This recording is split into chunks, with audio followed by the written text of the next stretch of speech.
In this video, I'm going to share with you 10 types of fees that you need to know and understand when you invest. You're going to learn what the most common investment fees are so that you can be aware of the true cost of your investment. You see, the more you learn about investing, the more confidence you're going to gain when it comes to investing, because you're going to know what to look out for when you're assessing an investment to see if it's right for you. So when you begin investing, really pay attention to those fees and expenses because they're going to affect the bottom line of your investment portfolio. My name is Yvonne, and the goal in this channel is personal growth. So if you want to improve the quality of your life, click the subscribe button. So let's get right into it. You see, there are 10 types of fees that you need to know and understand when you invest. And you know, this is not exhaustive. Believe it or not, there are many others. But I want to share with you the more popular 10 fees that you're definitely going to want to get familiar with. So you'll want to stick to the end because I'm going to share with you a few fees that most people don't know that can really affect their 401k retirement investments. So let's step back a little bit. Before you purchase an investment, make sure to review a document called the prospectus. Now, in case the prospectus is a word, the first time you've heard of that word, the prospectus really has a lot of information that you're going to need to stay informed about your investment, to also help you make better decisions. It includes everything, including the fees. So a prospectus really is a formal document that's actually required and filed by the SEC, the Securities and Exchange Commission. And it provides details about the investment to the public. And it's filed for stocks, bonds, and mutual funds. And so be sure to know where it is and review that. Okay, so that's your homework. So if you have any kinds of investment out there, hey, now's a good opportunity for you to say, hey, prospectus, I haven't heard that one before, and then start digging in to find the prospectus for your existing investments. Take a look at it and get familiar with the content. Okay, so the 10 fees. The first is expense ratio. So think of expense ratio as the fee paid to the company for the benefit of owning their fund. This expense is the main price tag or the main number that they want you to really focus on. It's not the only one though. Expense ratios matter because they reduce your net return on your investment. A good expense ratio to keep in mind, keep this in your back pocket, is about 0.5% to 0.75% for an actively managed portfolio. Notice I said actively managed. So that means that you're going to want to understand the difference between actively managed and passively managed investments. And for more information on that, I do have a video. I'll put it somewhere linked up here so that you can go ahead and watch at leisure. So an expense ratio that's greater than 1.5% is considered high. So you're going to want to calibrate and see where you fall. The second fee is an account fee. You see, some funds charge a maintenance fee just to have the account. And I'm sure you're familiar with this. Some credit cards have something like this, which is like an annual account fee. Just to have the credit card, you've got to pay a certain fee every year. And I know many people like to stay away from those because they're not trying to pay a fee and just to have the account. So same thing to here. You're going to want to know, does your investment have an account fee or not? The third is a purchase fee. Now, a purchase fee is a charge to purchase the fund that goes directly to the fund company. So be wary of that. The fourth is an exchange fee. So some funds have an exchange fee to move or exchange from one fund to another within the same family of funds. So an exchange fee is charged by management investment companies that allow investors to exchange or transfer shares from one mutual fund to another mutual fund managed by the company. The fifth fee is called a transaction cost. Now, a transaction cost, there are expenses incurred when you buy or sell. So it's in the name, right? It's a cost based on the fact that you're doing a transaction, right? So it's really a broad category. I think of it like an umbrella because it actually can be broken down further into different subcategories like brokerage commissions, market impact cost, and spread cost.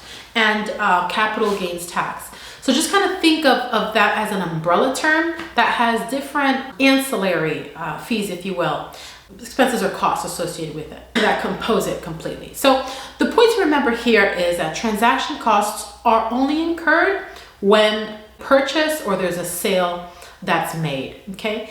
The sixth fee is called a redemption fee. You want to sell your fund position. If you want to sell your fund position, you may have to pay a redemption fee. And that is a fee that some mutual funds charge their shareholders when they either redeem shares they haven't held for a minimum period of time. Let's say, you know, if you go, so maybe they have a 30, 60, or 90-day period that they have to hold that, and if you go against that, then now you've got a fee to kind of penalize you, and it's really intended to discourage short-term trading and compensate for the administrative costs associated with that redemption. So that's something to keep an eye on, to know that this happens and to see if maybe your investment has that. The seventh fee is called a sales charge, and that can also be called a sales load. I'm sure you've heard of that, or a deferred sales charge. This charge is typically paid to a broker. Either comes out when you purchase the fund, or you pay the charge when you exit the fund and redeem the share. So it's either in the beginning or at the end. And this sales charge is an additional fee paid by an investor that's used to compensate the broker for that transaction. So in mutual funds, the sales charge is typically called a load, which may be charged upfront at the time of the sale. The eighth is an interesting one. It's called soft dollar cost, and it's in the name. It's soft dollar trading. It's a way of paying brokerage firms for their services through commissions. Okay, so it's not hard dollars. It's not green dollars that we're talking about here. I'll explain. So for example, an investor can pay a brokerage firm 6 cents per share in commissions, but it might only cost 3 cents per share to perform the trade. The other 3 cents are soft dollars to the brokerage, kind of like a quid pro quo arrangement where the mutual fund managers choose to pay an inflated trading cost so that the outside firm executing the trades will then rebate the additional cost back to the fund manager. It's kind of like a rewards program for using a particular vendor. So the difference between soft and hard dollars is that instead of paying the service providers with cash or hard dollars, the mutual fund is really paying in kind or with soft dollars by passing on business to the brokerage. So these soft dollar transactions are frequently criticized because of the lack of transparency and disclosure and possibly conflicts of interest. I'm sharing this with you so that you know that these things do happen. The ninth fee is called a cash drag. This one's interesting. A cash drag refers to holding a portion of a portfolio in cash rather than investing it in the market. So essentially, this is more like a form of an opportunity cost. So it's not necessarily a fee in that, you see it in, like a balance or something. It's more like something where it's an opportunity cost, right? Something that you're giving up. So a cash drag is typically among actively managed mutual funds compared to index funds or passively managed funds, because index funds tend to remain fully invested, whereas actively managed mutual funds, they require more held in cash in order to cover transaction costs. So know that this happens. Know that sometimes your money is parked and there's an opportunity cost there, right? You're losing money because it's not really being fully invested. Something to really think about, know about, and investigate for your own situation.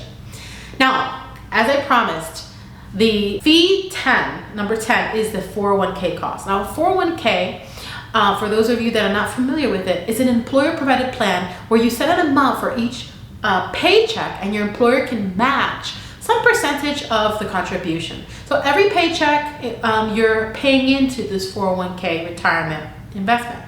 So many people invest in their 401k because of the tax benefits, but for most employees, the plan administration fees are so high that they end up losing the benefit because of the high fees. Most people don't know about this. So 401k fees fall into two basic categories: those charged by the plan provider and those charged by the actual mutual fund or ETF in the account. So when you receive your 401k statement, please check the line items that say it'll come as a total asset-based fees or a total operating expenses or expense ratios. Keep an eye out And maybe you might want to even, I did that personally. I called my 401k to really investigate, to understand exactly what is the fee or the fees that they're charging and where and why. So your 401ks can really add up for years. I'll give you an example. Let's say there are 3 friends, Marquita, Becky, and Kim, and each invested $100,000 in their 401k, let's say at age 35. Let's keep it simple, right? Straight across. Now, each account earns an annualized return of about 8%, okay? But the accounts charge an annual fee. Let's take a look. 1%, 2%, and 3%. So everything remains equal. They're investing $100,000, age 35, and the return is 8%. The only thing that's different is the annual fees. Let's see what happens. Marquita paid 3% in fees and ended up with $432,194 in assets at age 65. But Becky paid 2% in fees and has $574,349 for retirement. Kim, on the other hand, made out like a bandit. She paid only 1% in fees and is the biggest winner because she's got, on retirement, $761,225 saved for retirement. That's a big difference, right? In the beginning, it looks like, oh, it's just 1%, no big deal. But that's a big deal when you're retired and you have, less options, right, than the person that paid less in administration fees. So it pays to take a look at that. Now, at the end of the day, the goal of investing is to get the maximum return with the lowest possible risk, no matter what approach you choose. So the more you learn about investing, the more you're going to gain confidence when it comes to investing, because you know what to look out for, you even know what to ask, you're comfortable in asking these questions, and you're comfortable in assessing an investment to see if it's right for you, as opposed to just going by what everyone else is saying you're doing. So when you begin investing, really pay attention to the fees and expenses, like I said, because they do affect your portfolio. So in investing, there are so many approaches and strategies to help you set yourself up for financial freedom. But it can also be pretty overwhelming to do this on your own. That's why I've designed and created my signature Money Mastery program, because it's really going to help you. And at the end of the day, financial education, it's more than just creating a budget. It's creating a lifestyle to build and keep wealth.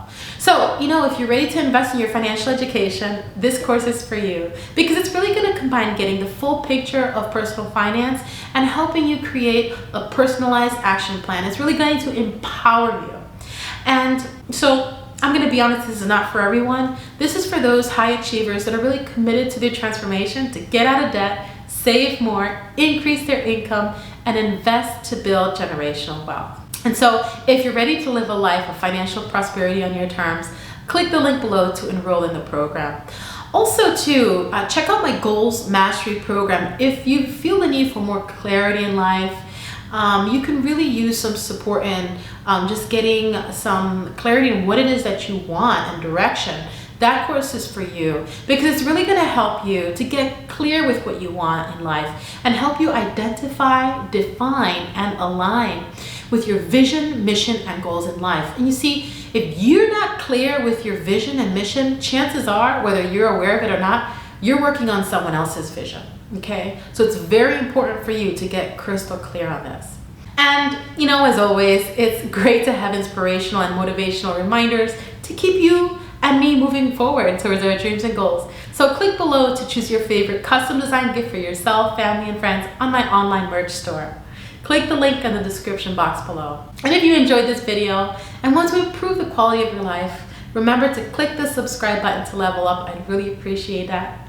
And oceans of love. I'll see you on the next one. Till next time.